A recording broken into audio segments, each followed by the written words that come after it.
Welcome to Out of the Blank.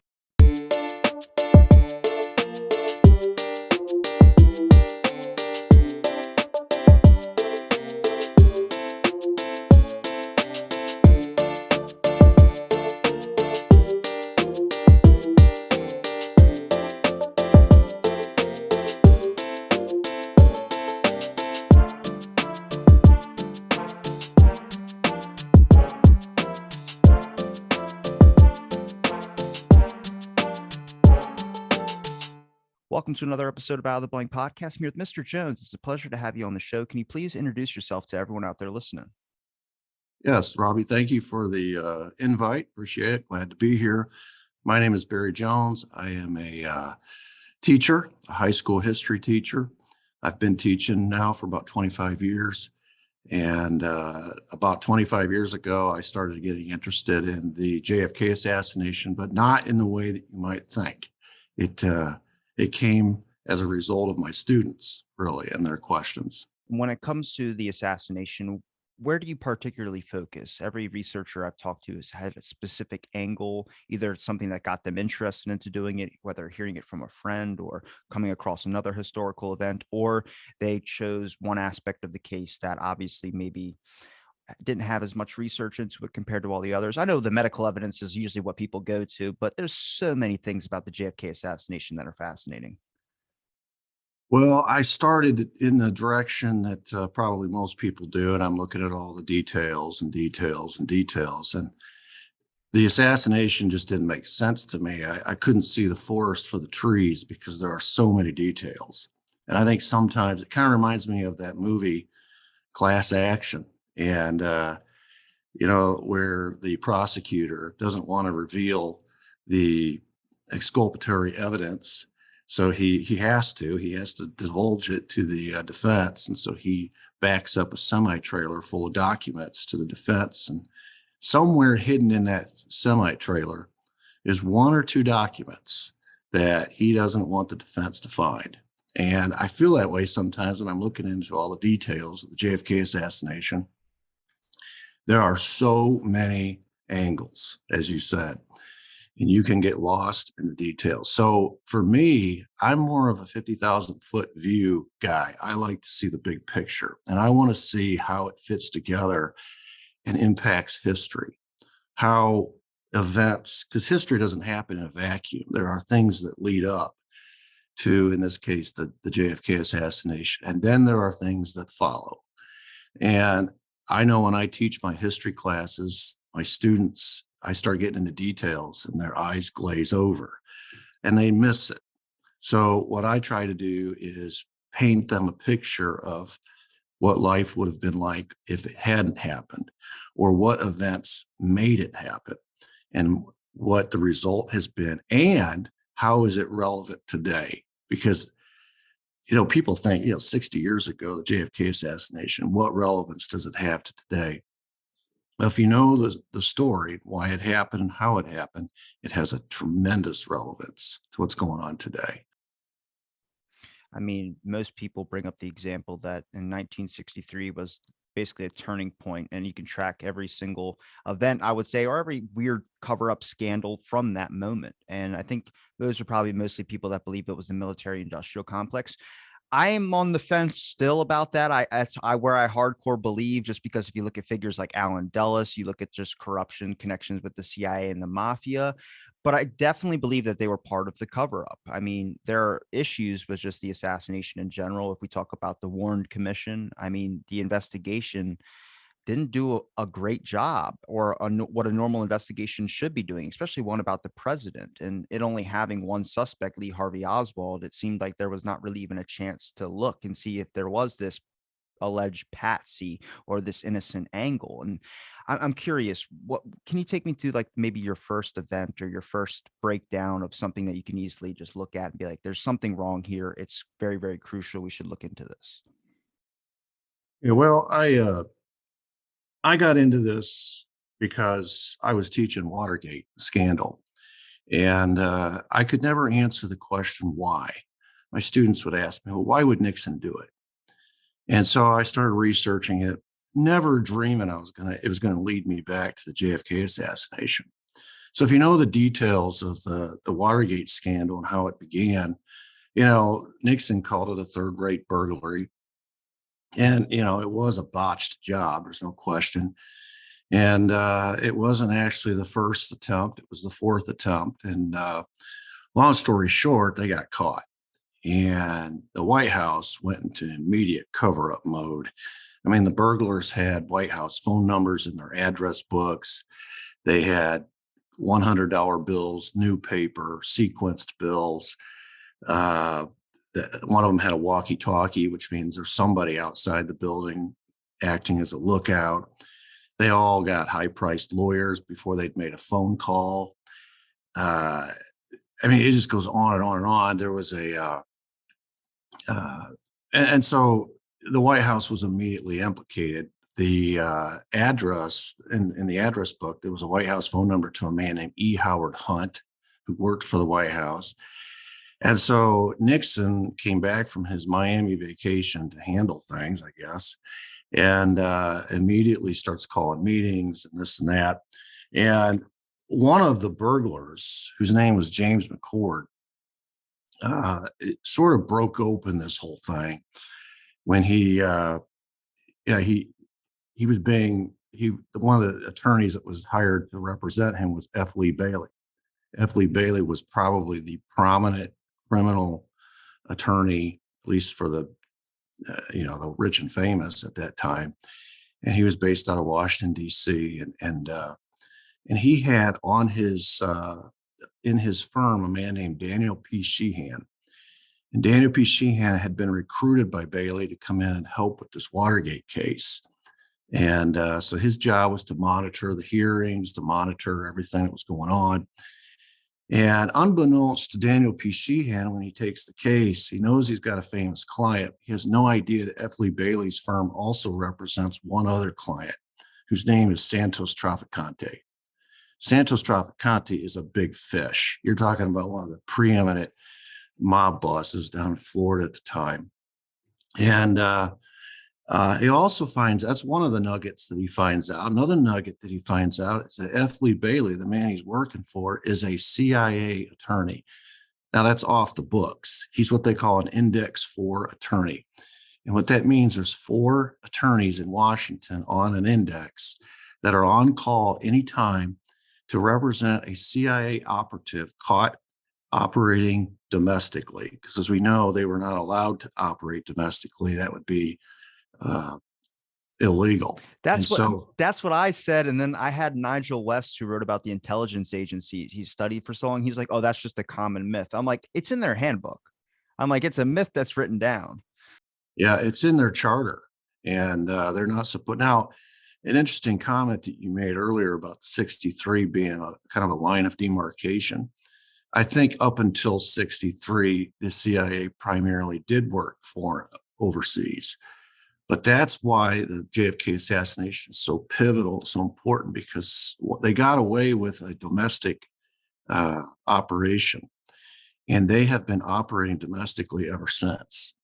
That's the line of demarcation. Before 63, it was in Vietnam, it was in Iran, it was in Guatemala, it was in Central America, it was Cuba, it was all around the world. And then 63, they brought it home. Everything they learned how to do overseas, rigging elections, political assassinations, coup d'etats, propaganda, psych warfare, all that stuff they brought home. And they've been operating here ever since. So yes, it's a very important operation, what happened in 63. Anyway, back to my story. So he finds out that his boss is covertly a CIA. He's masquerading as a private attorney, and he does have a private attorney's firm, but he also has a covert responsibility to the CIA to represent a CIA operative caught operating domestically. This is why he ends up with James McCord as his client.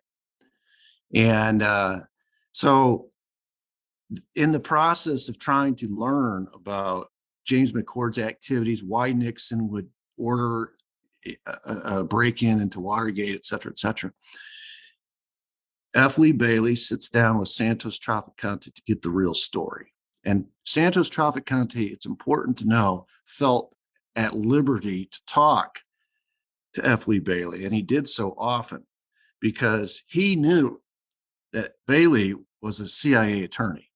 He knew, first of all, he had the attorney-client privilege, but secondly, he knew that he was talking to a man who would cover up for the CIA anything that needed to be covered up. That was his job.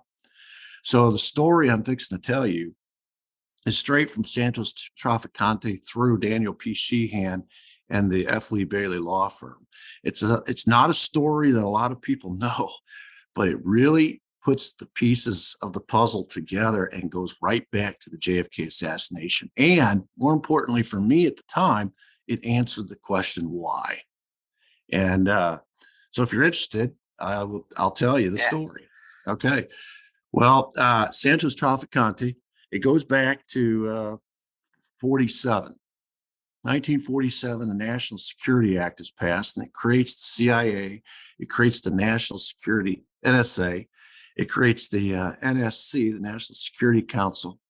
And most people don't realize that underneath the CIA, now that was all public knowledge, but there was a covert or a classified part to the bill that people don't know. It's one of the reasons why people mistakenly think the CIA is not allowed to do covert ops. They were only created to analyze intelligence and to make recommendations to the president. That's because that's what we knew. That's the public part of the bill. There's a private part or a classified part to the bill that creates a subcommittee called the 5412 Committee. And the 5412 Committee specifically chartered with the responsibility to carry out covert ops. This is based on the Doolittle report after World War II, authored by William Pauley. Remember that name, it's going to come up again. So William Pauley does this big analysis of the OSS during World War II. Was it effective? Did it work? We've shut it down. Should we restart it? Should we reconstitute it as something else, et cetera, et cetera? And he makes a recommendation. He says the covert part of the OSS during World War II served a very, very important function. And to completely close it down and eliminate it would be foolhardy, especially as we're entering the Cold War period. We need a covert arm of the government, just like the Soviets have. And so that was the recommendation of the Doolittle report. And as a result, in the 47 National Security Act, they added this classified 5412 committee to do just that. Nobody knew about it, except those that are supposed to know. According to the charter, the person responsible for the 5412 committee who chairs it is the vice president, whoever the vice president is at the time. Well, in 1952 to 1960, the vice president was Richard Nixon. And so he chaired the 5412 committee, and he authorized the beginning of our covert operations. And again, as I say, they were overseas.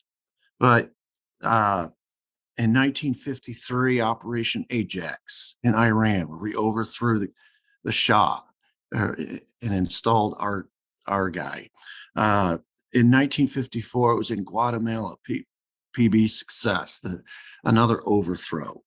In 1959, it was Operation 40. This is in Cuba. And this is where everything starts to go sideways. So it's important to know that the beginning of this committee, this 5412 committee, it's pretty much run by Nixon. He's like the secret Svengali of the world. He has unlimited money, unlimited budget, unlimited power to launch these covert ops anywhere he sees fit, all in the name of fighting communism. If you can somehow tie it to communism, then you are justified. You're going to get a rubber stamp, and you're going to be able to go and do these covert ops.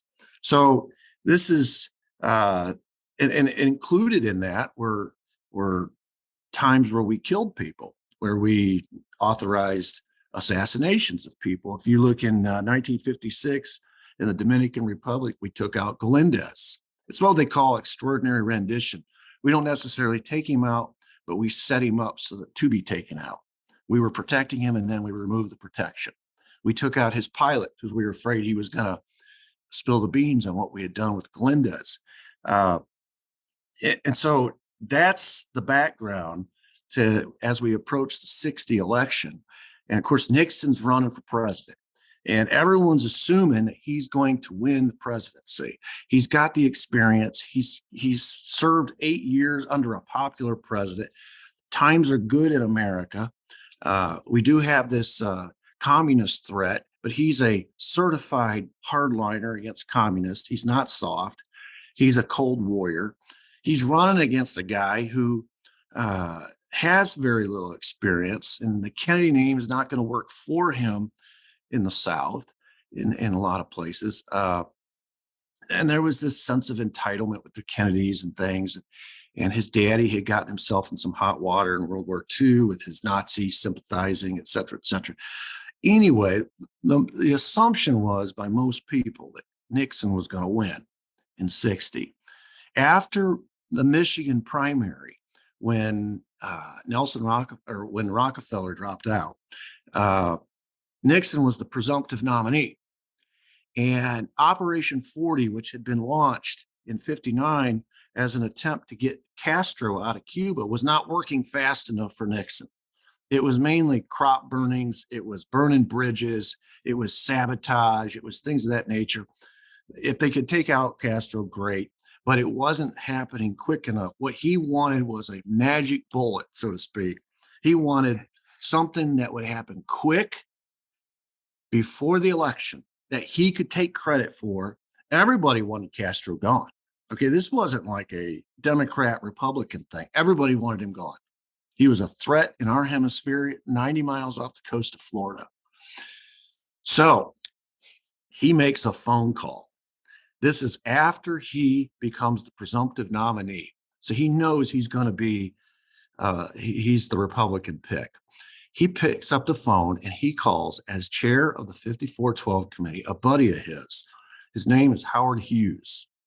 Howard Hughes, and you may have heard of Howard Hughes. This was a famous guy in this time, this era. He was a billionaire inventor, a pilot. He'd worked with the National Security Council closely because he had a brilliant mind, and he had invented things like he had invented the Spruce Goose, which is this huge airplane made out of balsa wood. People didn't think he could even get off the ground. He managed to fly the thing. It became the prototype for the C-5A transport or cargo plane. He built a corporation called the Summa Corporation, which was building vehicles and different things for the NSC, such as a submarine retrieval vehicle. He had money. He supported different political candidates. He was just one of these guys that was like an E.F. Hutton type of guy. He was off the books. He was a private citizen, but he was in with the national security apparatus, making things for them, building things for them through his corporation. And because he had money, he had a lot of friends. And one of his friends was Richard Nixon. And Nixon had a relationship going back with Howard Hughes years.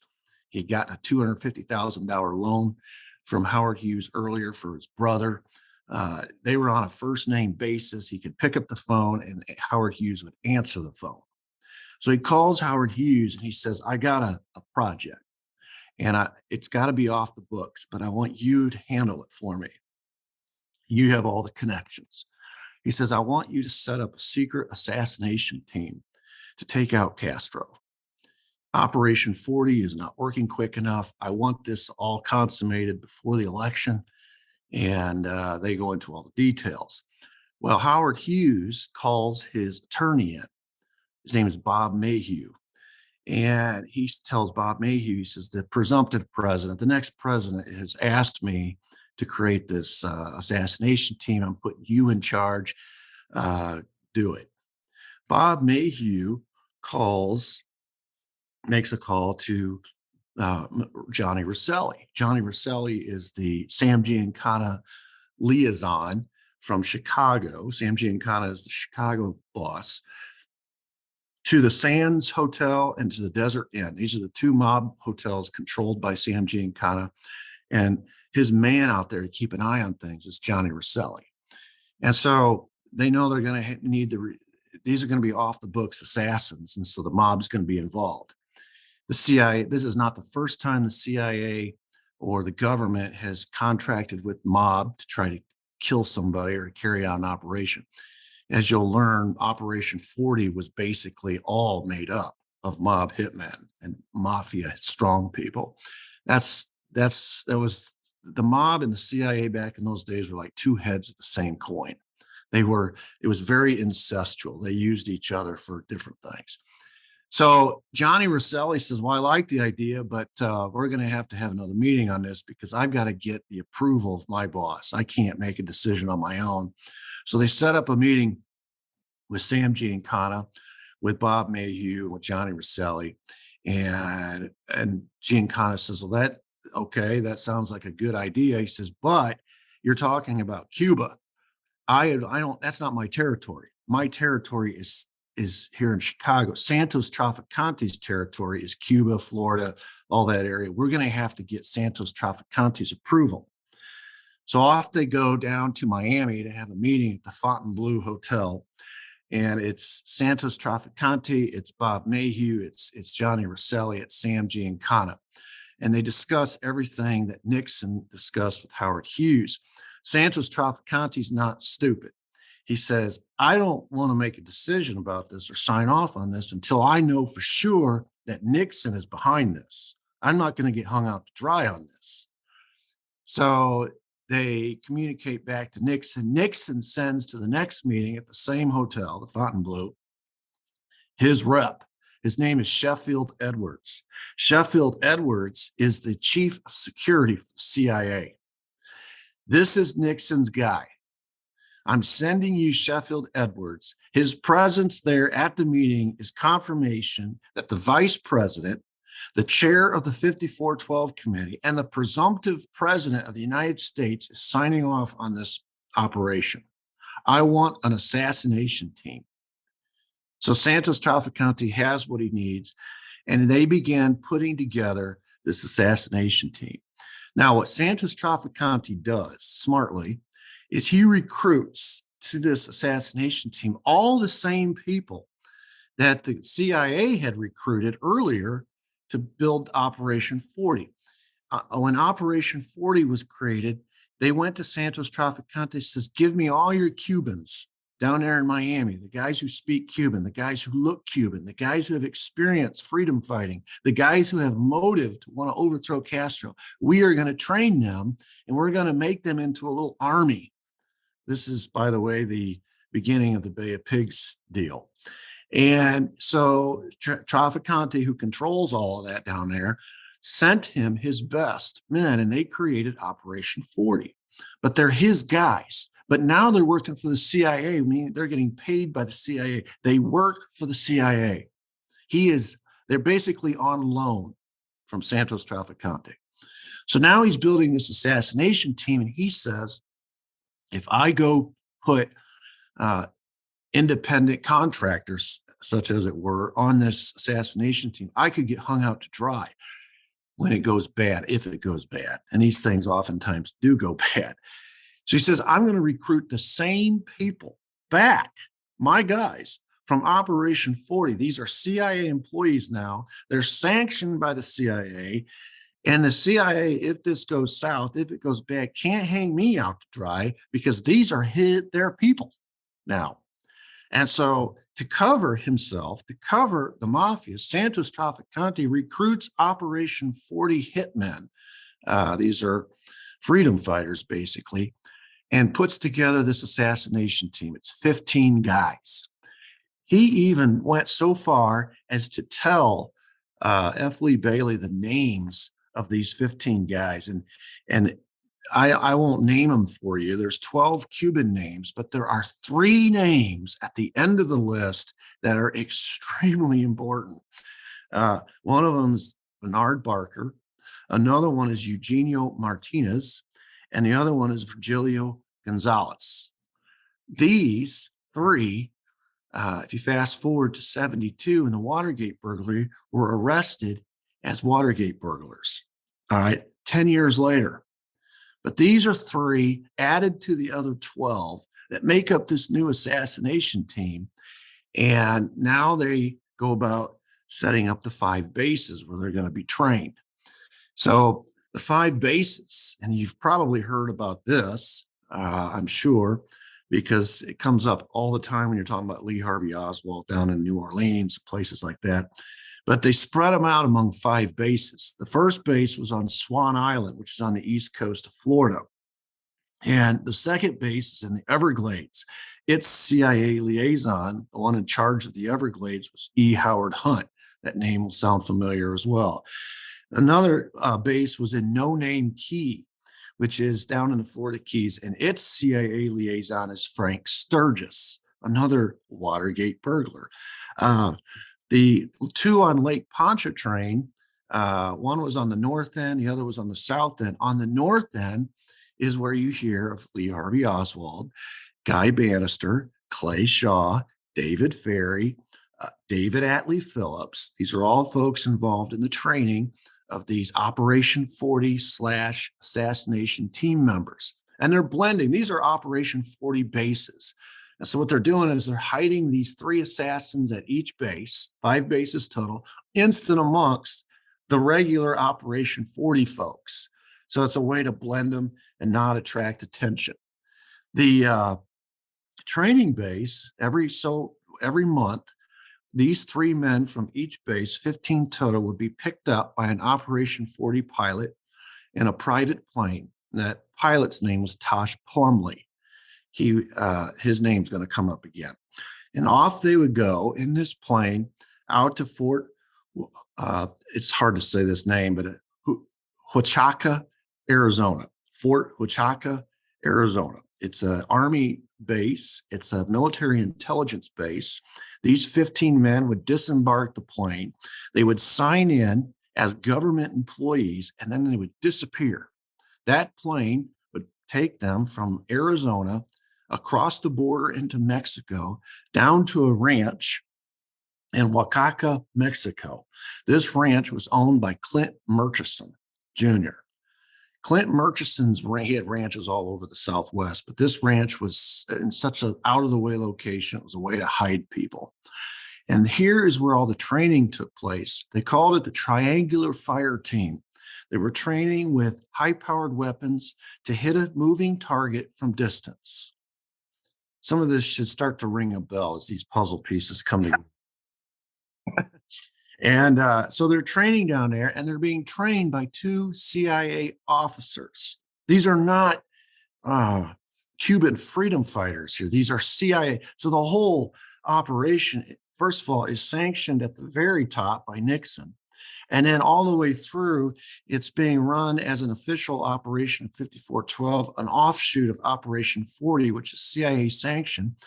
They're using CIA bases, and now they're being trained by 2 men, Carl Jenkins and William Rip Robertson. These are 2, I mean, It's my last Daniel name. Sheehan, yeah, I mean, Daniel Sheehan is funny when he describes this. He says, but both these guys were full-time CIA employees with pensions and with full dental. I mean, these guys are as connected to the CIA as you can get. Okay. And that's who's training them. The financing was interesting.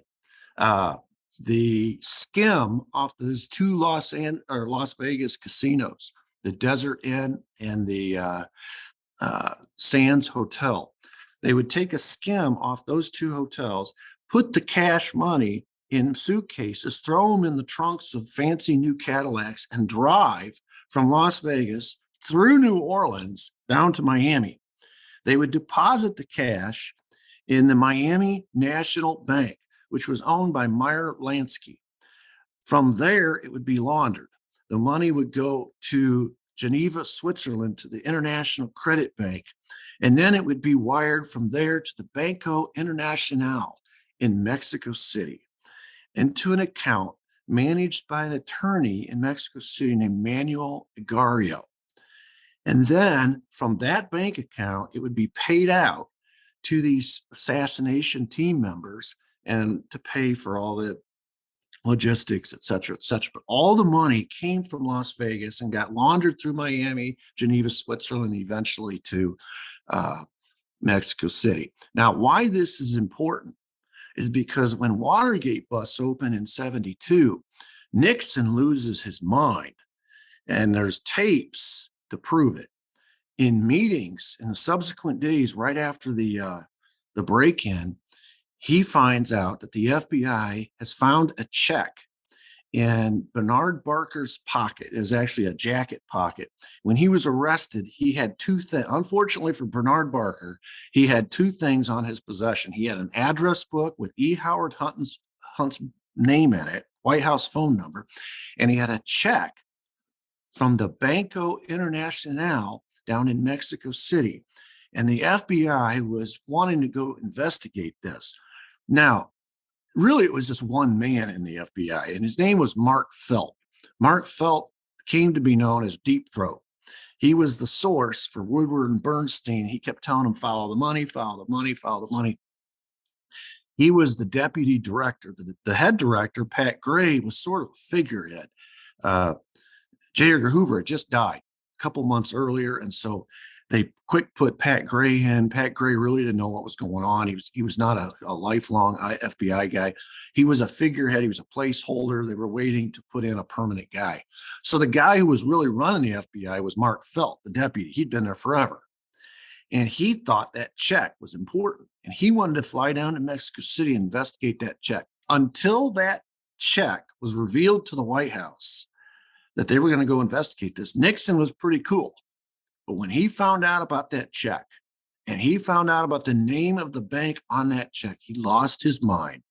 And that's when he begins covering up, and the tapes, eventually we got him on the verge of being impeached, was the obstruction of justice and all that stuff. But we'll get into that later. But anyway, it was that check from that bank. Well, this is the same bank that 10 years earlier is paying out this triangular fire team, which was nicknamed the S-Force. So in Nixon's mind, no one else knows this, but in Nixon's mind, he's putting two and two together. This bank was paying my assassination team 10 years ago. This is the same bank connected to Watergate. I cannot let this investigation go further into this bank. Does that make sense so far? Yeah, I knew a little bit about Nixon and some conflicts going on between the director of the FBI. Because it was Hoover who, I think it was a good relationship, if I'm not mistaken, when Nixon, it was either Nixon or Johnson, towards the Johnson's end of his admission. Both. Yeah. J. Edgar Hoover was basically like the main guy of the boss, but then even Hoover towards the end started getting a little skeptical of the president in general. And I know Nixon, like there's a bunch of stuff with him, like pushing the Federal Reserve, all this type of stuff to, during his reelection or during when he was going to be reelected. I mean, he had a whole war on activists and everything, war on drugs, war on so much. He was spreading himself way too thin. And he thought since he was the president, he could do what he wanted. Man, the FBI director didn't like that. A lot of people didn't like that. Yeah. That's a very good point. That's another really interesting discussion is the war that Nixon, another one of these secret operations against the war protesters, and how he wanted to show them to be disloyal, treasonous, drugged out kids that are hippies, and he set them up in a lot of ways to look that way. But anyway, this whole operation so far that we're talking about with the S-Force has plausible deniability. If you look at it, Nixon is operating as the chair of this 5412 committee, though technically at the time when all this is set up, he is the vice president. But that's public knowledge. But what's classified is that he's chair of this committee. But then also you have to understand he is the presumptive nominee. Probably in most people's view, he's going to be the next president. So you got a lot of power wrapped up in one person here. But he was smart. When he went to get this operation off the ground, he went to a private citizen, Howard Hughes. Howard Hughes goes to a private lawyer, Bob Mayhew. Bob Mayhew goes to private citizens, mob guys, Johnny Rosselli, Sam Giancana, Santos Trafficante. They get it privately funded from hotels that the mob owns in Las Vegas. All the covert operatives, the assassins, were CIA, which means the CIA will go to go to the mattresses to keep their presence hidden, to keep whatever it is they're doing hidden. We hear all the time about methods and procedures, methods and sources, and how they will do anything to make sure that their methods and sources are not revealed. And so all of this is off the book. The guys who are running this thing sort of coordinated. Frank Sturgis was a CIA guy. E. Howard Hunt was a CIA guy. The trainers, Jenkins, Robertson, these are CIA guys. This is a completely clandestine, classified operation. And that's the point of it, so that they all have plausible deniability if something goes wrong. So then Santos Traficante's telling this story. And he says, now, and he takes a break, and he says, now let's consider the timeline. What's going on simultaneous to this? All right. Of course, we know that Nixon does not win the presidency, and that's another story in and of itself. But in July of 1960, before the election, the CIA briefs candidate JFK about a missile gap. Okay. And JFK believes them and runs out and starts campaigning on this missile gap, which means the Russians have more missiles than we, trying to scare the public. In August of 1960, the Triangular Fire Team has been put together. It's in training in Mexico. It's working on hitting a moving target from 3 locations. So this is all happening simultaneously. In September of 1960, okay, a month later, candidate JFK is briefed about the presence of the 5412 committee for the first time. All right, he's still a candidate, but so they give him some classified info, but they do not tell him, and they do tell him about Operation 40. That's pretty well common knowledge, but they don't tell him about the Triangular Fire Team, the S-Force. November of 1960, the election happens. Nixon loses. Everyone's shocked at the results. So now everything has to be recalibrated. You think about it, the CIA was operating previously under the assumption that the guy who's been running all these operations from 52 to 60 is now going to be the president. Now they get this new guy. He's a wild card. Who's this guy? What's he going to be like? How is he going to be to work with? And of course, in April, we have the Bay of Pigs disaster. That's their first go around with this new guy. They'd had instances under Eisenhower where operations were starting to go south, and they always knew they could go to Eisenhower, and Eisenhower would send in the Marines or the Air Force, the air support, to bail them out. They assumed that Kennedy would be the same. You know, as a president, especially 3 months into your first year, you don't want to have a major failure on your record, and the prestige of the United States is on the line.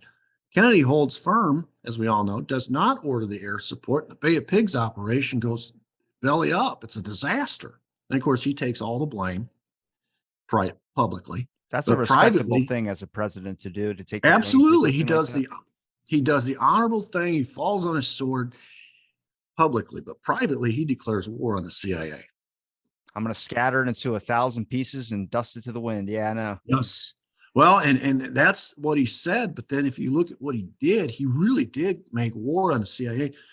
In June of 1961, he authorizes National Security Action Memos 55, 56, 57, which takes the covert ops authority away from the CIA and puts it under the Joint Chiefs, which is the military, which means he's commander in chief of the military. So now he's in control of the covert ops instead of the CIA. This did not sit well. If you've watched Oliver Stone's movie, when Mr. X is talking, he's describing this scenario, and this did not go over well in Washington.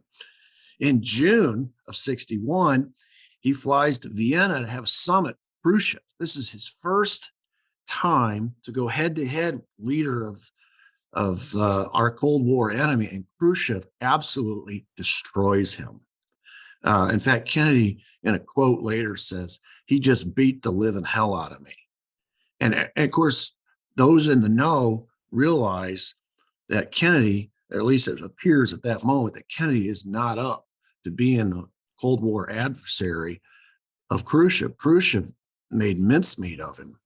Came away thinking JFK is inexperienced, he's young, he's a pushover. And it's not a mistake that 2 months later, August of 61, they built the Berlin Wall, because they thought, you know, this guy Kennedy, we can do anything we want. He's not going to stop us. And he didn't. And the national security, you talk about the military industrial complex, lost their minds. How can you let the Soviets build this wall through Berlin? How can you let this happen? And JFK famously said, and wisely said, hey, all they're doing is quarantining themselves. And in the war of public opinion, the side that has to build walls to keep its people in is not going to win a lot of converts. We're not walling people in, they are. And so he let them do it. But our folks are the Joint Chiefs, the National Security Council, et cetera, the CIA, they're furious internally with JFK. And they're starting to suspect that he is soft on communism. And that brings us to November of 61, when he fires the top 3 guys in the CIA. He fires Dulles, he fires Cabell. That's a name that will come up again. And he fires Richard Bissell. These are all 3 guys that were in charge of the Bay of Pigs. He got his revenge. He took their covert authority away from them, and then he fired the top 3 guys. Again, this sends shockwaves through Washington. Then in November, that same month, he goes out to Seattle, and he gives a famous speech. In the speech, he says, the United States is neither omnipotent nor omniscient. We're only 6% of the world's population. We cannot impose our will on the other 94% of mankind. We cannot right every wrong. We can't reverse every adversity. And that therefore, and this is key, he says, there cannot be an American solution to every world problem. So he's starting to get his sea legs. You can kind of see where JFK is starting to grow a spine. The first year, he was young and inexperienced, and the CIA took him for a ride. But he's starting to get his sea legs. In October of 62, so fast forward almost a year, we have the Cuban Missile Crisis. And this is where Kennedy really distinguishes himself. Not only does he stand up to the intelligence community who had given him the information about the missiles, he stands up to the Joint Chiefs. These are guys that are lions in the field. They'd served under Eisenhower, Curtis LeMay. I mean, you're talking about some serious people that had won World War II. And, I think when Kennedy first came into the White House, he was a little intimidated of them, especially of Eisenhower and that aura. Here you're talking about D-Day, the guy who led Normandy invasion. But now he's sort of, and he's sort of finding his own way, and he stands up to them. They all want to go in and invade Cuba and take out the missiles, which would have led to World War III. And Bobby and JFK stand up to it. You know the story. They put in the quarantine. And right after that, after those 13 days, we survive. In March of 63, before that, right after that, about a month later, he covertly or quietly authorizes. Now, it's interesting. He had told Khrushchev after the Bay of Pigs, we are not going to launch any more invasions of Cuba. But he had promptly gone home because of the pressure he'd felt and just changed the code name. It was Operation 40, which was infiltrating Cuba and trying to overthrow Castro before. He changed the name to Operation Mongoose and actually increased our involvement. So he lied to Khrushchev, and Khrushchev called him on it, figured it out, and that's why he put the missiles in Cuba to resist a U.S. invasion. Well, this time, after the Cuban Missile Crisis and how close we came to nuclear war, he means it this time. He goes back and he orders that those 5 bases, the one in No Name Key, this is where all the Operation Mongoose stuff is coming out of. No Name Key, the 2 in Lake Pontchartrain, the Swan Island, all these different bases. He says, close them down. Close them down. They're out of business. We're not going to do that anymore and risk a nuclear war. I made a promise, and this time I'm going to stand by my promise with Khrushchev. Well, this did not go over well with the Operation 40 people, the Cuban people, the CIA people that had invested a lot in these bases. Fast forward to March of 63. Now we're in the pivotal year. March of 63 makes an announcement to close 52 military bases in 25 states. 21 of those are 21 additional overseas. So now the military is looking at Kennedy and they're like, this guy is soft. Instead of building up, he's building down. In March 63, that same month, when he finds out that the Operation 40 people, which is now Operation Mongoose, have not closed the bases, they've defied his order. In fact, they've launched attacks against Cuba. There's been E. Howard Hunt launched an attack. Frank Sturgis launched an attack on a Russian ship in Havana Harbor. And E. Howard Hunt put S-Force members on William Pauly, that same guy, the author of the Doolittle Report, on his yacht and sent it to Cuba to assassinate Castro. These things are going on after JFK ordered the bases closed. So he realizes, I don't even know who's on my side. So he gets customs officials, and Bobby finds some like marshals, U.S. marshals. I mean, he has to dig that deep to find some law enforcement people, put them on helicopter gunships, send them down to the 5 bases, and burn out the bases. They arrest E. Howard Hunt. They arrest Frank Sturgis, charge him with violating the Neutrality Act. And so he has literally declared war on the CIA. I mean, he's using our forces against them to close them down. That was in March. In June of 63, he gives a famous speech at American University in Washington, D.C. And he's talking, this is the famous peace speech. And he says, what kind of peace am I talking about? It's not a Pax Americana that's enforced by American weapons of war on the USSR and its allies. He says, our most basic common link is that we're all we all inhabit the same planet. We all breathe the same air. You've heard that speech. We all cherish our children's futures, and we are all mortal. I'd rather my kids be red than dead. Yeah. I mean, he's basically saying we need to stop viewing these Soviets as these evil boogeymen. They're just like us. And for all this military industrial complex and the CIA that have been trying to paint this picture for years, that the Russians are these evil boogeymen, that was an apostasy. That was heresy. So now we're to August of 63. It is announced they have been negotiating secretly off the books. He and Khrushchev, through a back channel, have negotiated a test ban treaty. And this just sheds shockwaves because we had the advantage at this time. The military industrial complex, one of the reasons they didn't care if we had a nuclear war with the Soviets, because we had such a tactical advantage. But they know that given time, the Soviets will catch up. And now he's giving away our advantage by saying we're going to ban further testing. And there was a lot of suspicion the Soviets wouldn't abide It was by a it. surface ban. It was a surface ban. But Kennedy opened up backdoor channels between Khrushchev and Castro, but he didn't really. And that's come. Yeah, but That's coming. I mean, he didn't know if with the one with Castro, he didn't care if the assassination plans worked or if they didn't. He was just trying to make 2 different paths there. right, right. Well, that's September. He begins authorizing people close to him to negotiate a back channel with Castro. And to begin the process, it hasn't actually happened yet, but he's reaching out to Castro, and this is new. And he's already reached out to Khrushchev. He's making these speeches about peace and let's accept the Soviets for who they are. They're people just like us. In October of 63, he authorizes National Security Action Memo 263, which basically says we're going to pull out of Vietnam before it even starts. He authorizes the first 1,000 out by Christmas, and by 65 after the election, he'll have everybody out. Big, that, and there's been subsequent proof from McNamara's book that the Kennedy government never intended to go to Vietnam. And so now the National Security Council and the military industrial complex and the CIA, they all realize, I mean, they've always suspected he was soft on communism, but if you take all these steps that he's taken in totality and put them all together, it looks like he is soft on communism.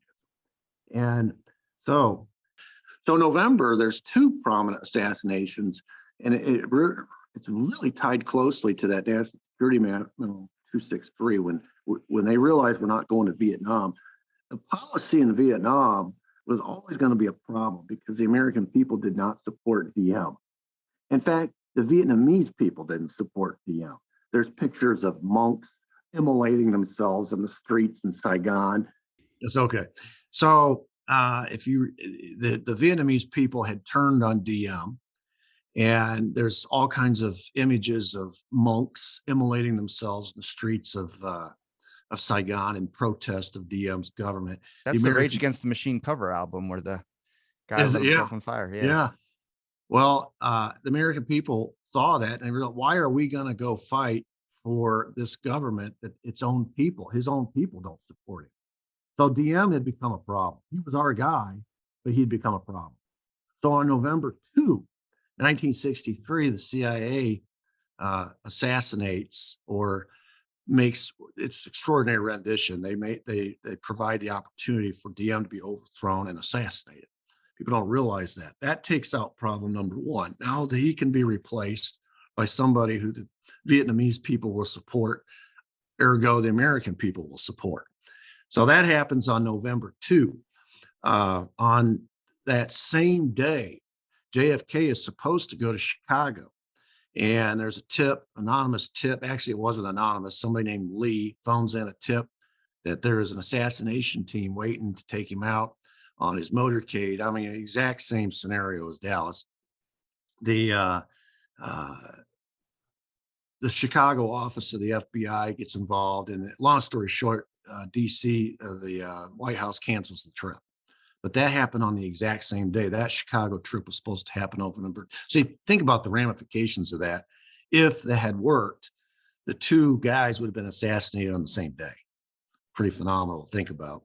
On November 5, he makes his first back channel with Castro through Lisa Howard, who was Castro's girlfriend. There's suspicions she was involved with Kennedy as well, but that was the liaison through whom the communication took place.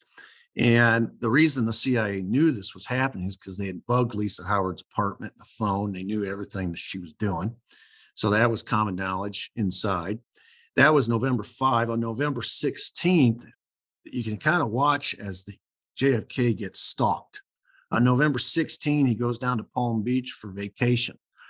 Kennedy has a compound down there, spends the weekend, and in the house next door, a group of Cuban freedom fighters either rented it out or took over possession of the house, whatever, and blasted Cuban freedom music is on their loudspeakers as loud as they could, aimed at the Kennedy compound all weekend, just to harass him and let him know he was there or they were there. On November 18th, he goes to Tampa. There's a plot there. Santos Trafficante finds out the last minute that the police have been tipped off, so he cancels that plot.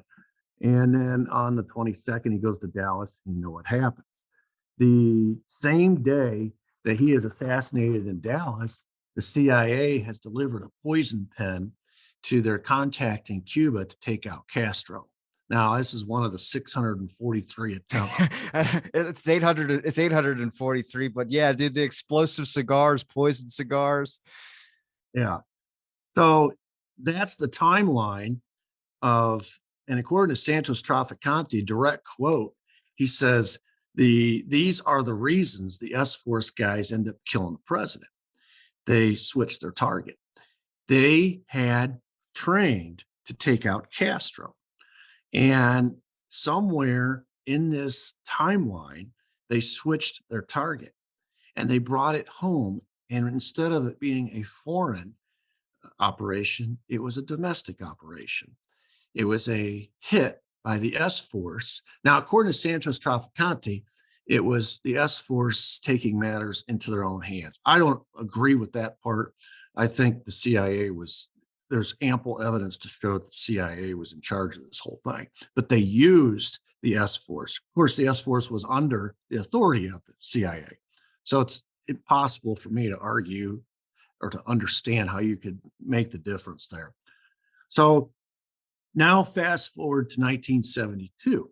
All right. And this is Santos describing putting all these puzzle pieces together.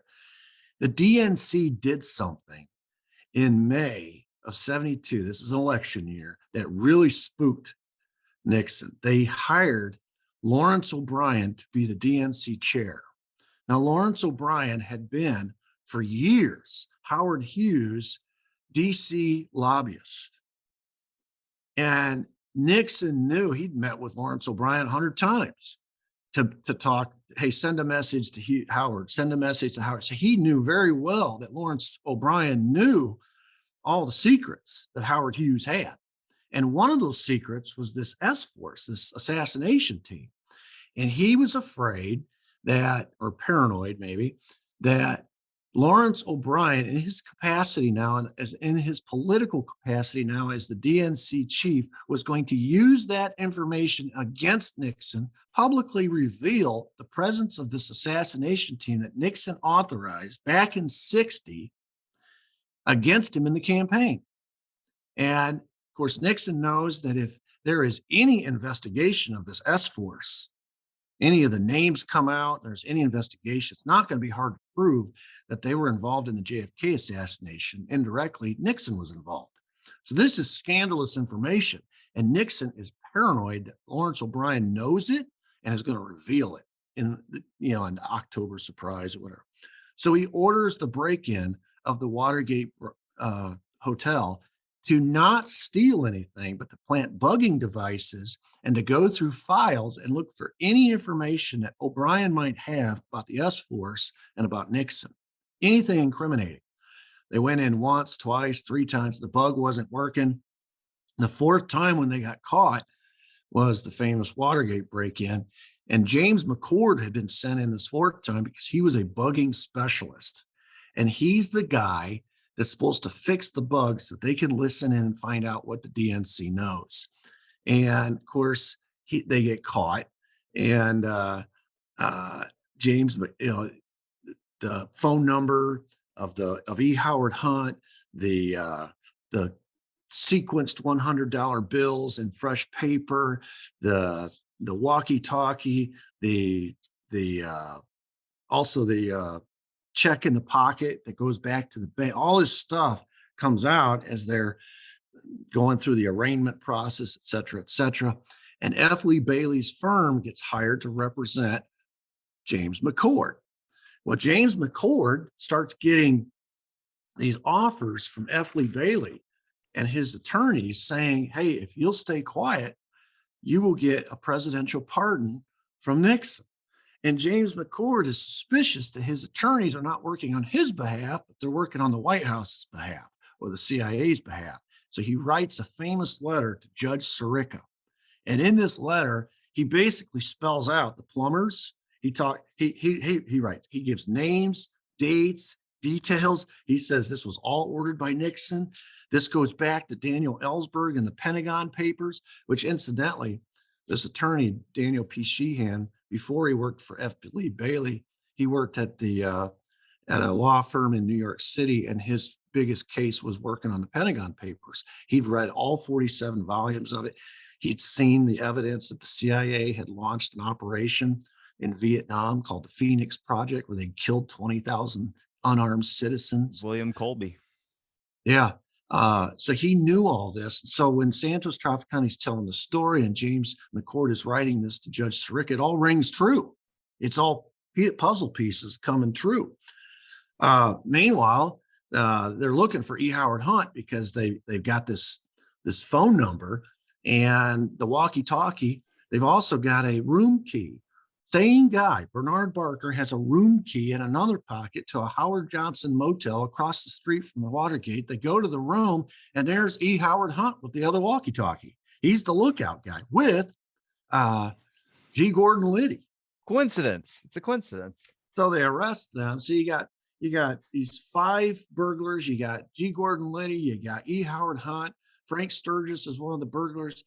James McCord is one of the burglars. Bernard Barker is one of the burglars.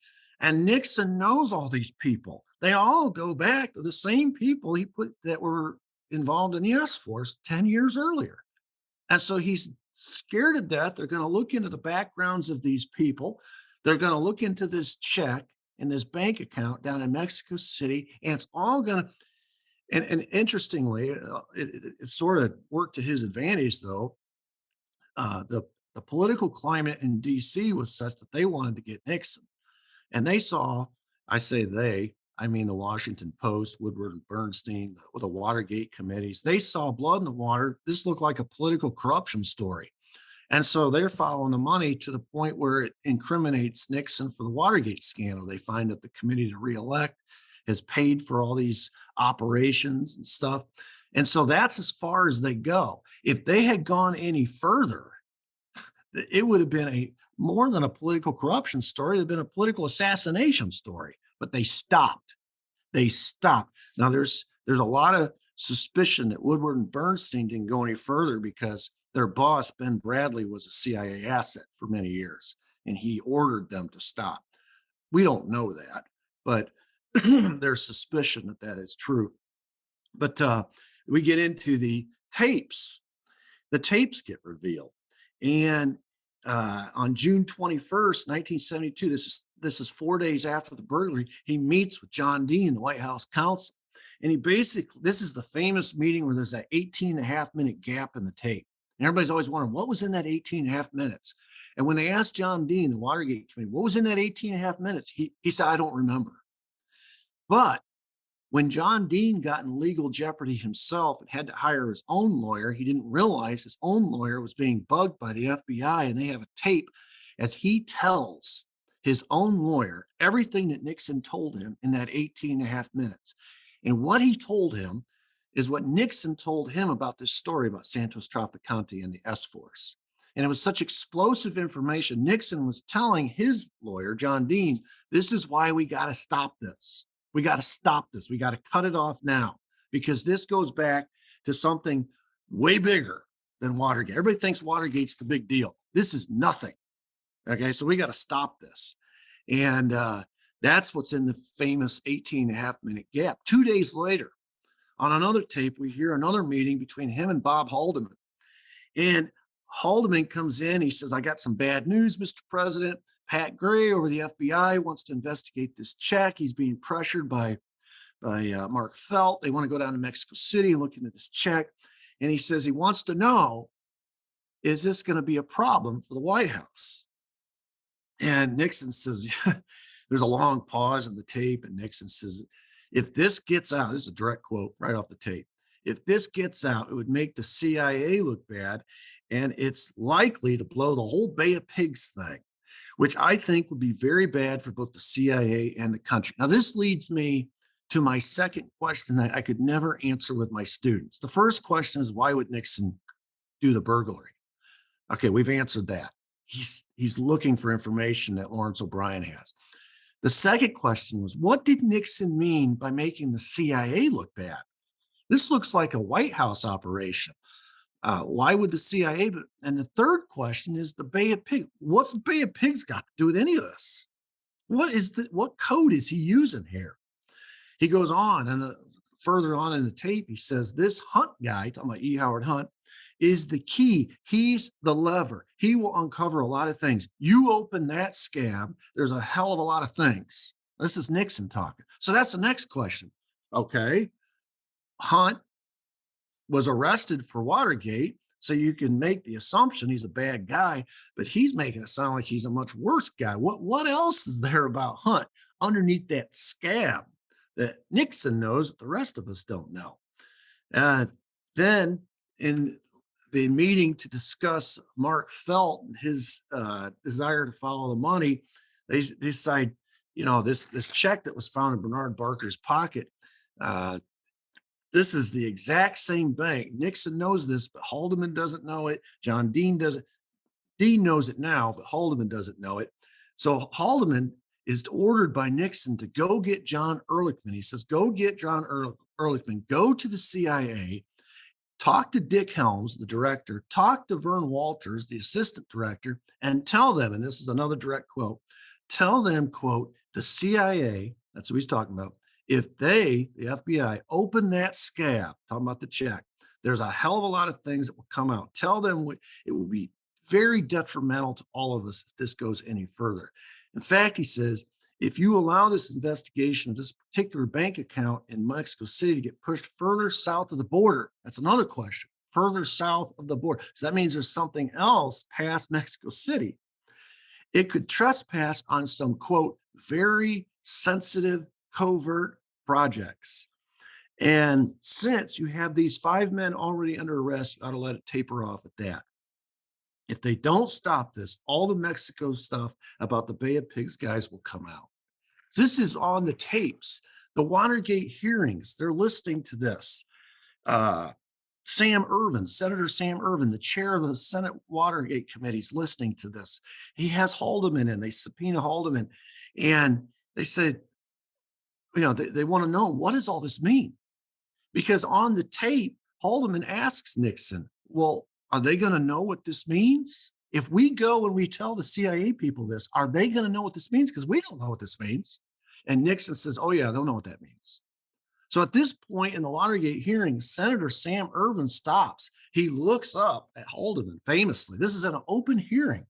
You can find it on YouTube. And he says to Mr. Haldeman, he says, what did that mean? He's talking about Bay of Pigs. What's Bay of Pigs mean? What's these very sensitive covert project? What is this all about? We're talking about Watergate. Nixon's obviously talking about something else. What is he talking about? And Haldeman lays a matzo ball right out in front of the Senate Watergate Committee. This is another opportunity. We talk about the first opportunity to blow open the JFK assassination. If Woodward and Bernstein or anybody had truly followed the money all the way back, we would have uncovered this in the 70s. That was the first opportunity. Here's the second one. Haldeman says to Ervin, he says, whenever Nixon talked about Bay of Pigs, he was talking about the assassination of President Kennedy. And everybody got quiet. And for about 20 seconds in the hearing room, nobody said a word. It was dead quiet. And then they just redirected and went on to something else. The Bay of Pigs, whenever you hear Nixon refer to the Bay of Pigs in all the tapes, he's really talking about the JFK assassination. And he refers to it a lot. He is obsessively worried that this check, E. Howard Hunt, Frank Sturgis, all these guys are going to lead back to this S-Force. And he knows the truth about the S-Force. Now, the Senate was more keyed in and interested in the, quote, very sensitive covert projects, plural, which is why in 75, they opened the Church Committee hearings to look into the CIA and all the projects. And they find a rat's nest of all kinds of illegal stuff that's been going on under MK the Ultra. guise. Yeah. MK Ultras and yeah. Oh yeah. I mean, you talk about a cynical, just a diabolical program. So, here we have what people think is a political corruption story. It's more than that. Now, to the point that some people make, well, these are rogue elements within the CIA that assassinated JFK. Rogue elements, the S-Force, rogue elements. That was Santos Trapicante's point. And it was convenient because it covered the mafia. It covers the CIA. It covers Nixon. It covers LBJ. It covers the military. It's basically what the CIA calls a limited hangout position. We'll reveal a little bit. And there's some embarrassing details here, but it's not a systemic problem, right? But I think there's a tremendous amount of evidence, and I can go through this evidence that points to the fact that this is a CIA-led and directed hit on JFK. First of all, the S-Force trainers were CIA guys. You can't argue that the S-Force acted independently. They were trained by Carl Jenkins and William Rip Robertson. These are CIA guys. There were memos from Bill Harvey. Bill Harvey is like the assassin's assassin. He has a very colorful history, just to put it mildly. But he, as a CIA officer, also a station chief located in Rome, Italy, there are memos from him about the assassination team. In November of 63, Bill Harvey took a special trip to Dallas, and he told his subordinate, when they asked, why are you going to Dallas? He says, quote, to look around. Bill Harvey's going to come up again in a minute. The actual members of the S-Force were paid operatives by the CIA. Frank Sturgis and E. Howard Hunt participated in the S-Force and were CIA operatives. These are not hidden. These are not, this is documented stuff. The S-Force members, when they signed in at Fort Huachuca in Arizona, signed in as, quote, government employees. Tosh Plumley, the pilot who flew them all around, was a Operation 40 pilot. That was his job. He was a CIA pilot. The S-Force was authorized by Nixon, he was the chair of the 5412 committee, and he was the prospective president. William Pauley, the guy who authored the Doolittle report. It was his yacht that took E. Howard's S-Force guys to Havana Harbor and dropped them off to go assassinate Castro. We know about that story because 13 there of was them were arrested. some were arrested, but Dick Billings was on the boat. Dick Billings wrote for the Life magazine. Life magazine was owned by a guy named Henry Luce. Henry Luce and Pauley were best friends. And he promised an exclusive to Life magazine when they brought the body of Castro back to the boat. And he was there to get pictures and write a story in Life magazine, just like the Lee Harvey Oswald edition was going to have this fantastic story. So Dick Billings tells the story on the boat. They're on the Pauley's yacht, Flying Tiger II. And there's a guy on the boat named John Martino, and he's just ranting and raving about Kennedy. And he's, this son of a bitch closed our bases. He did this, he did that. And he's just going nuts. And Pauley's trying to calm him down. He says, "Don't worry, John. Don't worry. We're going to kill that motherfucker." That's what Pauley said to Martino. And Dick Billings was there as a witness and wrote about it in his book. So we have that. That's a CIA guy. The Sheffield Edwards, his presence at the meeting, he's the chief of security for the CIA when they put this whole S-Force together. Okay. The S-Force members that were present, according to witnesses at Dealey Plaza, November 2, there's only one reason you'd have a group of assassins, in a place in Dealey Plaza, for example, in a place, unless there's an assassination taking place. What other reason would there be for them to be there? JFK's wounds, front, side, back, all speak to a triangular hit. Oswald's unbelievable CIA connections, from his stationing at Atsugi to his Russian language training. He was in the fake defector program when he went to Russia. His readmission to the United States with no consequences for so-called giving secrets to the Soviets, etc. His New Orleans activities, where he's working under guys like Clay Shaw, Guy Bannister, working with David Fair. These are all CIA people, okay? Documented. And then the famous John McCone memo in March of '64, where he admits that all the things I just said about Oswald. He was in our fake defector program. We sent him to Russia on special assignment, blah, blah, blah. That's the CIA director admitting that in a memo to the Secret Service.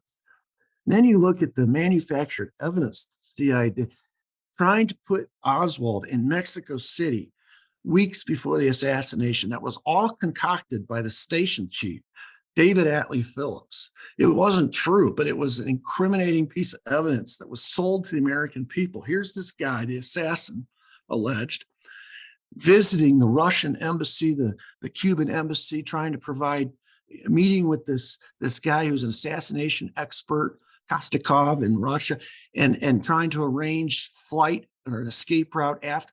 This was all concocted. Even J. Edgar Hoover said, it's not him. His voice, his picture, it's not him. But that was all concocted in advance as they set up, slowly but surely, the patsy. And then you look at the tipping off of the Dallas police. This is something that's always amazed me, is the Dallas police knew who they were looking for 14 minutes after the shooting. And the reason they knew it is because ONI gave them the name. They just seeded the name right into the Dallas police. They misspoke, though. They didn't identify him as Lee Harvey Oswald. They identified him as Harvey Lee Oswald. And that's how we know it was ONI, because that's how it was in their records. They gave a wrong address. They gave the address an address that they had, not where actually Oswald lived. So we know that was seeded right into the Dallas police. In 1977, we find out from the Church Committee that the CIA has had this executive action program up and running. They have names. In '56, the CIA took out Galindez in the Dominican Republic. In '57, they took out his pilot Murphy. They dumped him into what they called the swimming pool, which was an area full of sharks. In '61, they took out Patrice Lumumba in Congo. In '63, they took out Diem in Vietnam. In '70, they took out General Schneider in Chile. And from 59 to the 70s, they tried hundreds of times to take out Castro in Cuba. So they know that, according to the family jewels, as you referenced, they know from the CIA's own internal documents that they have been on this war or on this covert op to kill foreign heads of state, which of course is illegal.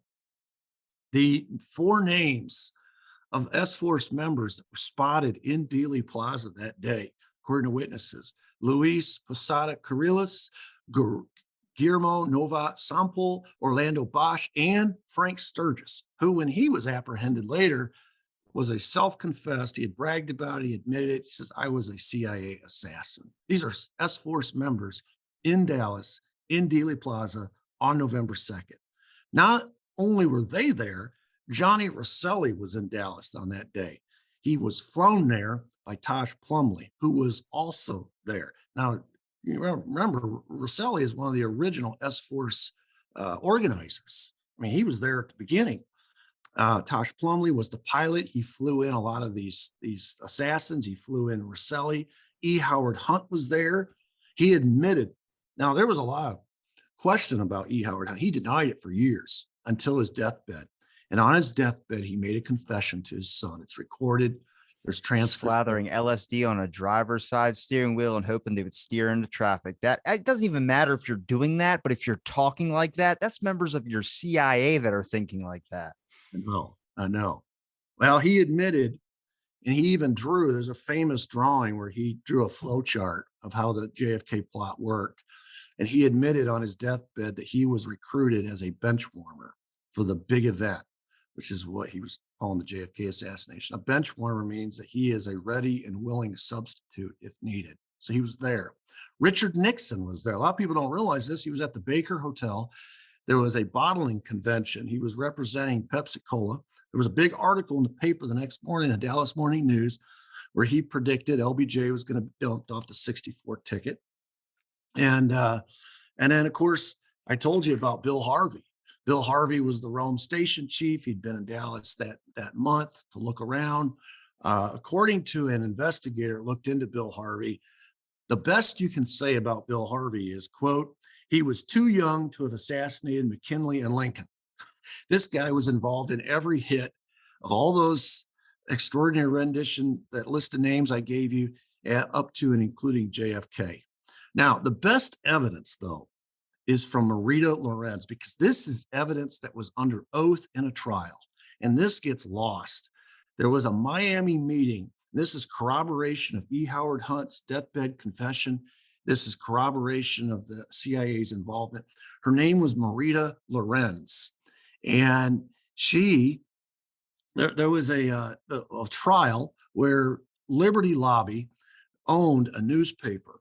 And this newspaper was called The Spotlight. And one of their articles years ago, they had said about E. Howard Hunt, he was involved in a conspiracy to kill JFK. So E. Howard Hunt was still in his denial phase. So he sued him for defamation and he won. But in the appeal, Liberty Lobby hired Mark Lane. And Mark Lane came in there and they found a witness. And her name was Marita Lorenz. And she came in and she says that in 63, she was a contract employee of the CIA. She said she was recruited at a meeting. Now, remember, this is all under oath. She says she was recruited at a meeting in Miami in 63 by Frank Sturgis to help with an off-the-board operation.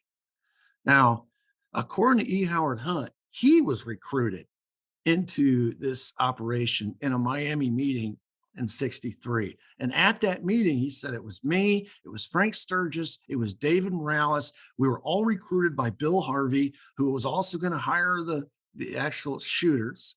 And he's, according to E. Howard Hunt, the guy who signed off at the top was LBJ. And here's Marita Lorenz corroborating E. Howard Hunt's story. She says, I was at that Miami meeting. She said, I saw Frank Sturgis get paid cash payments by E. Howard Hunt for his work with the CIA. She said, and furthermore, she, Sturgis, and E. Howard Hunt, we were all employees of Operation 40 in the CIA. She said, in the fall On November 21st, 1963, the day before the assassination, she and Sturgis traveled from Miami in a car. The trunk was full of weapons, and they were running weapons to Dallas. And they went to a hotel room, and they opened the door, and inside was Hunt.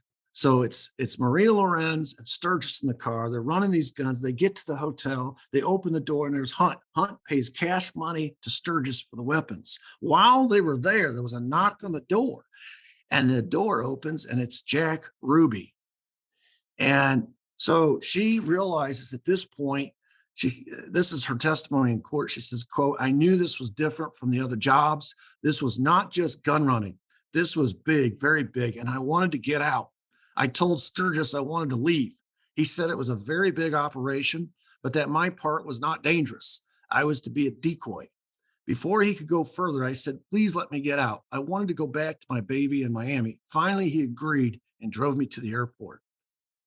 Lorenz says that she told the FBI all of this after the assassination. The FBI told her, we don't want to know about this because these are CIA activities, not FBI. So they brushed her off. According to Lorenz, Sturgis came back to Miami after November 22nd and bragged to her, quote, "We killed the president that day. You could have been a part of it, part of history. You should have stayed. It was safe. Everything was covered in advance. No arrests, no real newspaper investigation. It was all covered. Very professional." So the Liberty Lobby lawsuit gets appealed. Mark Lane brings Marina Lorenz in, presents this evidence. She's credible. And Leslie Armstrong, the jury foreperson, when she interviewed afterwards, says the evidence clearly demonstrated that Hunt CIA assassinated President Kennedy.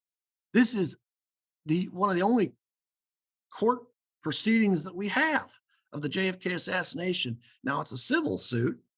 They reversed the decision so that Liberty Lobby won the lawsuit on appeal, and that was the end of it. But you never heard about it in the news.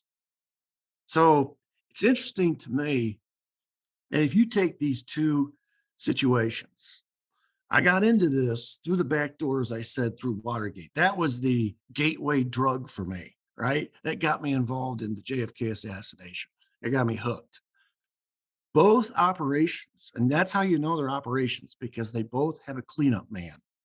Jack Ruby was the cleanup man in the JFK assassination. There could not be a trial. If there's a trial, this comes out. Trials are unpredictable. You can't control them. In the Watergate scandal, the cleanup man was Gerald Ford, who issued a pardon for Nixon. Now, Nixon resigned before he was impeached because federal law, if you're impeached and convicted, you lose your pension. You're liable for a criminal prosecution now as a private citizen, and that's a trial. So he was convinced to resign so that he could keep his pension, with the understanding that his number two, the deal that they had made, is that if I resign, you will pardon me. 30 days after Nixon resigned, Ford pardoned him. He did his duty. You think about it, that's not the first time Ford did his duty. He was on the Warren Commission 10 years earlier, and he was the most vocal supporter of the Warren Report to his death. He's the guy that moved the location of the bullet from the back shoulder to the neck to help 6 inches. For the magic bullet, right? He made that happen. He did that. And then he went out and publicly supported the Warren Report to the day he died. They knew, Nixon knew, that Ford could be trusted, that he would fall on his sword and do whatever he had to do to cover up whatever needed to be covered up, because he'd already done it. So when he picks, everybody was like, who's Ford? Why would you pick Ford? Well, Nixon knew who Ford was, and he needed somebody who would help him cover his tracks and help him keep his pension, and then keep him out of a trial situation. And of course, the national security and Washington needed Nixon not to have a trial. There's a lot of information that's incriminating to a lot of different people. So nobody wanted a trial, just like nobody wanted a trial of Oswald. So you have the two cleanup men. I want to finish with this, Robbie. You started off and you made a really good point about the 63 being that line of demarcation. All those operations prior to 63 were foreign. All those assassinations were foreign. But look what happens after 63. And this is what I try to get over across to my students, how things have changed. In 63, obviously, you have the assassination of JFK. All right. So then you fast forward a little bit and you get to 68 and you have the assassinations, plural, of Martin Luther King and Bobby. Now, that means within a 5-year span, the three loudest voices for peace in America, JFK, Bobby, Martin Luther King, have all been taken out. And they've used the same template in all three of them. Lone Nut, you know, either no trial or rig the trial. The Sirhan thing is a joke. What happened with him? That you talk about MK Ultra and the his lawyer and this service that he did him and all that. Anyway, so you have those assassinations. In 72, you had the domestic operation at Watergate. Okay. In 78, you have the House Select Committee. Go look someday at how the Blakely, the chair of the House Select Committee, how he was bullied by the CIA into pinning all the blame on the mob. All right. It's always the CIA always comes out of these things unscathed. That's 78. In the 90s, fast forward, I jumped over 68, the Jim Garrison trial. The CIA was involved heavily in discrediting Jim Garrison. Jim Garrison is a hero. Jim Garrison is a hero. And the CIA tried to destroy him in the case. It says it in the documents. It says Garrison's attempts to embarrass the agency on the 2021 release. So, I mean, that's not good when they're saying that. And there's a file on David Morales, and in parentheses, it says weak link. And I'm like, your time's kind of up when they start commenting stuff like that. Yeah, exactly. If you go forward into the 90s to make it even a little bit more current, you have domestic operations in 92 at Ruby Ridge, 93 Waco. What the public was told about those two events and what actually happened is not anywhere near the same. That's 92 and 93. Fast forward to 2001, you've got 9/11, a lot of suspicions about 9/11, what happened there. 2003, the story of WMDs to justify a war in Iraq. WMDs, we find out later, never existed. And then in the Obama administration, that's when things really take off as far as surveillance. You get into the illegal surveillance of American citizens. These are all intelligence issues. Then in 2016, the Crossfire Hurricane operation against Trump to paint him as a Russian colluder. We all know that that's a hoax. Go look at all the intelligence operators involved in that, our FBI, our CIA, and foreign intelligence, which is amazing when you think about all the coordination that went into that. And then you get into the 19 through 21 COVID issue. And if you study that, you realize there are all kinds of signs that was an intelligence operation to take out Trump.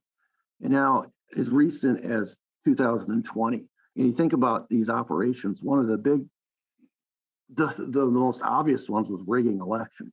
In 2020, there's so many questions about that election that are still unanswered, and it's tied to the COVID and how the balloting, the mail-in ballots, and the typical. I was watching a thing about LBJ recently, and they said one of the oldest tricks in the book, and the Democrat Party mostly, is to stop the vote count in the middle of the night and wait to find out what your opponent ends up with, and then find the necessary or needed ballots overnight and drop them in the morning. LBJ did it several times. That's how he won his first Senate seat. It's the oldest trick in the book. If you go back to 2020, that night, a lot of similarities there. Then you get into the 2020, the insurrection on January 6th. We're finding out now that was really an entrapment operation. The Governor Whitmer kidnapping plot, that's been decided as a result of a couple trials that the FBI was involved in an entrapment operation. These are current things that are going on. And then here recently, it's been oh, Trump, well, anything they can go after Trump, let's go down to Mar-a-Lago. We'll come up with what, some items that we think will get us a search warrant. We'll go down, we'll take out. This is continuing. Okay, these intelligence operations, they got away with it in 63. They brought it home in 63. And so there's just been all these these domestic operations ever since. And they continue. They're going on as we speak. And we think, well, we get all these red herrings, and we chase these rabbits. Where if you study the JFK assassination, if you study the Watergate scandal, you study the operations and the methods, you realize they just use the same method over and over and over again, and they use the media to distract, and they use their power of government to to withhold documents. And you say, well, who's the conspirator here? Who's the conspirator? When you're trying to find the truth, all you want to know is the truth. You don't really have any dog in this fight. The Warren Commission, you brought this up too. They started with a conclusion and worked backwards to fill in the gaps. Most investigations work and follow the evidence and arrive at a conclusion. The Warren Commission started with a conclusion and then filled in the gaps. Now, the interesting thing to me is there's been a switch. I don't think the intelligence agencies are political in a sense. I think they're sort of apolitical. All they really care about is power. And up to Obama, most of these operations were far right. They were about secure, during the Cold War, it was about the boogeyman communism. It was always, we gotta protect ourselves from communists. This guy's a communist. Or it was national security, those codes, the Cold War. Then in 2000, it was the war on terror. It was always about security, it was these far right issues. And then under Obama, it switched. And now the intelligence agency is, everything is a far left agenda. And you talk about surveillance, you talk about the going after Trump, Crossfire Hurricane, and the Russian collusion, and all those things. It seems to be that the intelligence agencies figure out, kind of like the old Italians during World War I, when they licked their finger and they said, who's winning? And so they started off on the Central Powers, and then they switched to the Allies side to get some of the goodies at the end of the war. In order, if nothing else, the intelligence apparatus, they're survivors. They are survivors, and they know how to read the tea leaves, and they know where the power base is. If you want to know who has the power right now in our country, watch the intelligence agencies and who their targets are and who they're protecting. That tells you where the power base is. They know more than anybody. We're a little slow to the game, but all you got to do is watch them, and that'll tell you. And so I just think 63 changed our country. It changed our country. We are not the free country that we thought. And if they had been caught, if at any of those steps along the way, someone had, and they tried, you can't say they didn't try. People have tried. But it's hard going against the intelligence community. Ask Jim Garrison. He was a district attorney, a duly elected district attorney. Ask the House Select Committee. That had all the weight behind it of the United States government. But both fell short. Now, both had huge contributions to make. But ultimately, as I go back to my original point, the CIA, the intelligence community are survivors. And they dribble out little bits of information, but you never get the full ball of wax. And so they survive to fight another day. And from 63 on, they've been rooting around doing it. The very thing Truman feared when he wrote that editorial to the Washington Post, right? I think a month after December of 63, his fear was that the CIA had become a covert operations. They had become more than just information gatherers or analyzers. They were now actually carrying out policy or making their own policy. It's a sort of a shadow government. And if you're a president, you think you're electing a president who can go in and clean things up. Chuck Schumer said it in 2016 when Trump declared war in his own way against the intelligence community. Schumer on 60 Minutes, or it was one of these morning shows on Sunday morning, he says, I don't know why he's doing it. The intelligence community has a million ways to Sunday to get back at you. And so even as a president, I better toe the line. Go back and look at all the presidents we've had since 63. How many of them are connected to intelligence? Most, or they got family involved. Yes. Or if they're not, they're by proxy. You think about, Ford was the Warren Commission guy. He was the guy who pardoned Nixon. He's in deep as they get. LBJ gave them their war. He was tied in with J. Edgar Hoover. They were neighbors. They were best friends. And you go forward to Nixon. I mean, I think we've established Nixon, Yeah, we got that. right? And then you go forward from there. There was Ford after that. One of the few that wasn't was Carter. Yeah. Carter tried to reform a lot of things, and he was a one-termer. That's something you'll notice about the guys who stand up to the intelligence community. They're all one-termers. Then you get to George Bush's or Reagan, and Reagan nobody had it better than the intelligence community and covert operations than they did when Reagan was president. I'm not saying Reagan was a bad day. I'm just saying they got everything they wanted under Reagan, and including a scandalous Iran-Contra thing. And then you go to George W. or H.W. Bush. He was the former director, the CIA. And then you get to Clinton. Clinton is tied in with intelligence going back to his days in Arkansas. There's a long history there. George W. Bush, maybe not himself, but his vice president, Dick Cheney, was the real leader of that outfit. And Dick Cheney was tied in tight. And that's when the WMDs happened and the war in Iraq. And then Obama. You come to Obama, there's a long history there between Obama, his family, and the CIA. And now you got Trump was one of them who was unaffiliated. He's a one-termer. He never had a day of peace. And then you get to Biden. And Biden was the longest serving Senate Foreign Relations Committee chair or Senate Intelligence Committee chair in the history of our country, 30 some odd years. So he's tied in with intelligence. So you wonder, have we had a legitimate election, a legitimate president since 63? You start to wonder that when you study this. You start to wonder how much of this, Trump used to say it rather, crudely, but he used to talk about things being rigged. And, it's a street term, but I'm starting to wonder if there's not some truth to it. You laid out so much information. I'm definitely gonna have to read your books. I'm gonna Audible them, and any ones that I can order, obviously I'm gonna get. But I know you got a class that's going to be starting soon as well too. And I appreciate the time you've given me to be able to talk on this. We've been talking for about an hour 40 already. This was great, dude. I'd love to have you back on. If you want to do a panel episode, please, I'm going to look into this whole, because Trafficante, all that was stuff I have not super dived into yet. But is there a place where people can find your links, Mr. Jones? Yeah, I have a website. I produce content for history teachers, and I also have my books on there, and I do a blog, and it's standardsplushistoryacademy.com.